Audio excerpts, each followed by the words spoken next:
I promise y'all this is the last time you will see my hair looking like a catastrophe.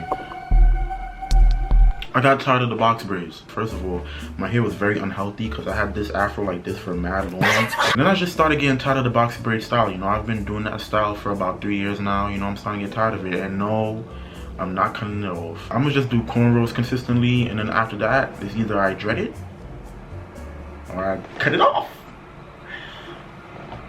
But yeah, I have a feeling y'all don't even give a fuck about this. So let's get into the video.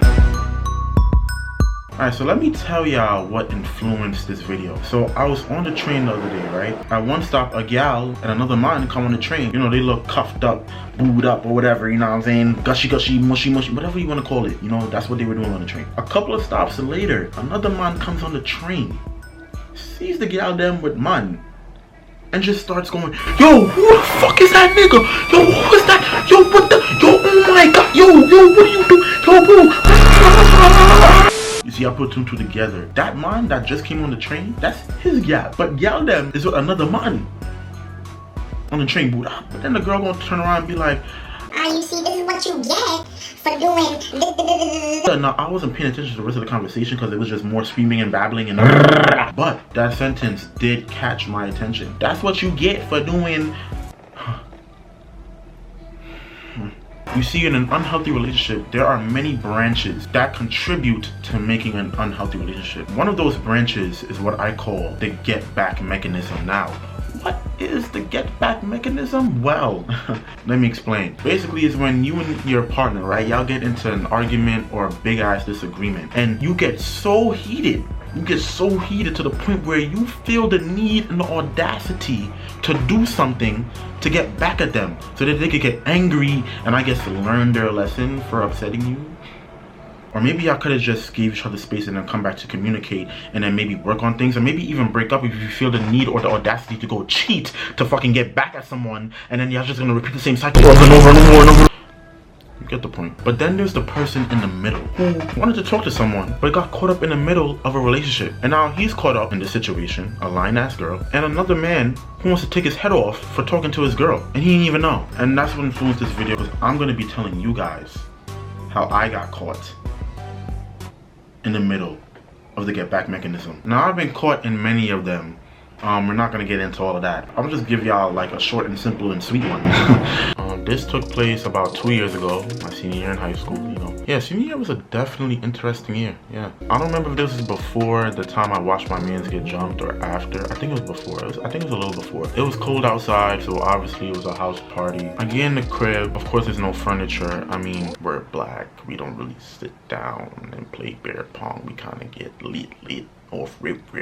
You feel me? Alright, but yeah, they moved the furniture, you know, and people was lit, but like it wasn't like lit yet. You see, I don't really get into the mix of a party unless the party's like lit, like everybody's dancing and the music is pumping. Like, no, the music was pumping, but not everybody was dancing type shit, you feel me? So I was wall hugging for a little bit, you feel me, just chilling like.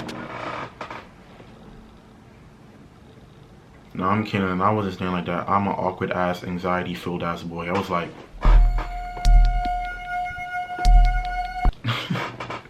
yo, I'll be dragging it. So I'm in the spot, really. I'm just chilling on the wall, whatever, waiting for it to get lit. And then my big butt, thick thigh sensor started going off. I looked to my left and I seen this nice little, ooh.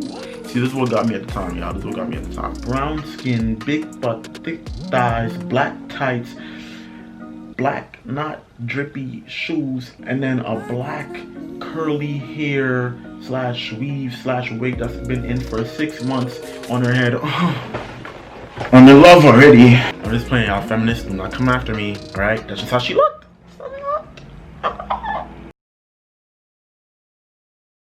Yeah, I seen her and I was like, oh yeah, when they get lit, I'm gonna get on that. You feel me? So then the party started getting lit. You know, everybody started dancing and really dancing and stuff, you feel me? So then I started getting on that. Now you see, here's the thing, right, with dancing. Let me just use this as an example. You know how people be in relationships and some people don't want their partner like dancing on people, even though to me it's kind of really not that big of a deal unless.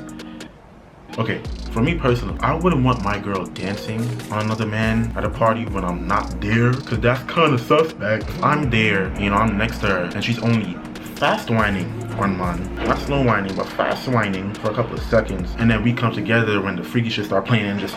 Me say make me keep her on a dance. Call it sit down for my cocky Sunday. Hands back can't like the one you are. But yeah, you get the point. But I say that to say, back to my point about the fast whining thing. I feel like in my experiences, when a girl just fast whines with you, doesn't look back or whatever, it's just fast whining, you know, she's just having fun. You feel me? As she should, as the queen should. But if she's whining on you aggressively, pulling your shirt, looking back, pushing you on the wall, pushing you on the floor, whining like cringe, then she wants the knock-ins.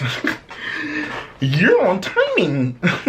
That's just in my experiences. There are some girls who just be doing that with anybody, you know, doing that pushing the floor and wall and grabbing shirt. Like, I'm not judging, but yeah, I said that all to say, when I started dancing with the girl, you know, at first it was just a little 1-2, you feel me, a little 1-2. But then she danced with me again, and then again, and then again. But then the fourth again, she started doing the...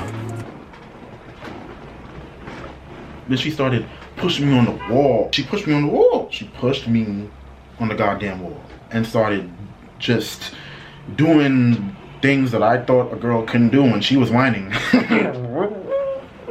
And then I just started feeling way too much. I was grabbing her. Yeah, we was basically having intercourse with clothes on at the party. And thank God it was one of those like dark room parties where it's not like too much people, but there's a lot of people, but not too much people.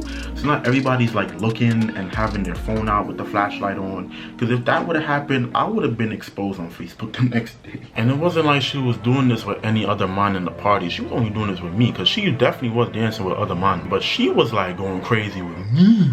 You know how people be in the moment at the parties just asking for Snapchats or Facebook? Nigga, I just went straight to it. Give me your number. Just give me a number. Put your number in my phone. Because you could definitely be used for late night no Oswego dining. Are you dumb?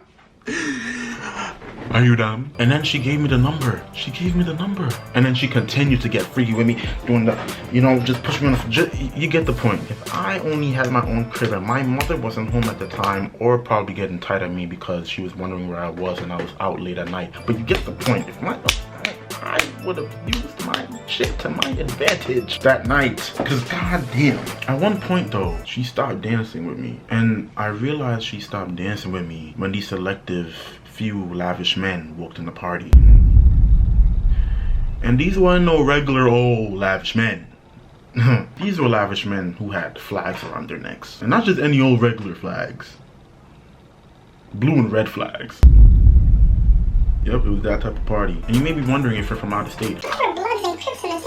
Listen, go watch Trap Lord Ross's and Trap Geek's video on NY gang culture, because I have no time. You know, they came in the party, you know, warming it up.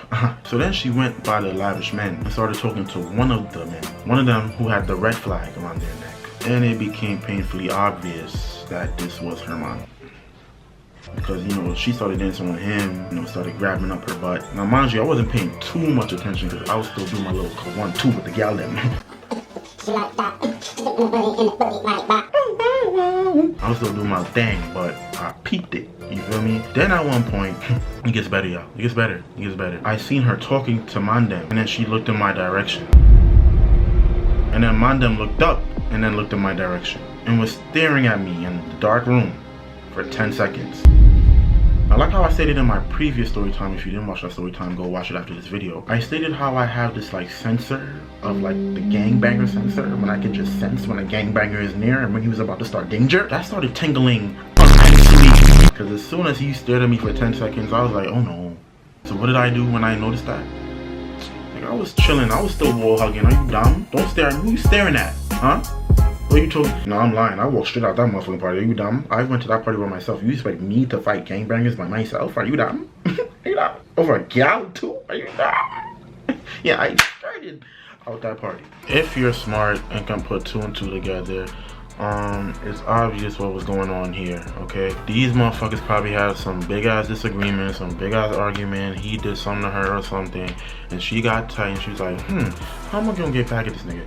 And then she probably went to the party, told him about it on some angry stuff, and then on some, let me go save my relationship, my toxic, unhealthy relationship. He went to go pop up on her in the party, you know, with his mandem, of course. I was over it, you know. Like I said, I skirted, or I tried to skirt, dapped up the guy who was taking the money because, you know, he kind of knew me from my skits that I was doing at the time on Facebook and Snapchat.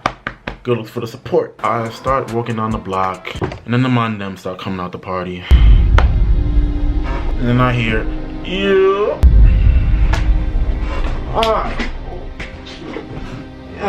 At this point, I was like, what, 17, going on to 18? At this point in my life, I done got pressed so many times. I'll just say that I was not scared because I was definitely on edge. But like, I just turned around on some like, oh my God, here we go. Tired of this bullshit, like what now? Like what? Here come old dude with the red flag, smelling like weed and Hennessy. Yo, bro, you trying to mess with my girl, bro? The word of my dad, bro, you don't do that, bro. You acting like I won't do it to you, bro. Like, word of my mother, bro. Like, what's wrong with you, man? Like, what? Hey, bro. You serious right now? You really about to do this right now? Over gal who loves you so much. Oh yeah, she definitely loves you so much. You love her so much. Yeah, oh my God. Y'all definitely gonna get married one day in the Rikers Island cell. That was too far. I need some water. Mind you, this whole time he's doing this, the girl did not come out the party, and then I would figure out why she didn't when he was like, are you trying to mess with my girl? And she's telling you no, and you still trying to mess with my girl? Like, you dead ass, bro? Like, oh, she's one of those. Lying to save her relationship. Her toxic, unhealthy like, okay. I'm not judging. I'm not gonna judge. I'm not judging. Not judging. Talking about, I'm gonna do it to you, bro. You would have been did it to me. You know why you ain't do it to me yet? Because you don't have your chop.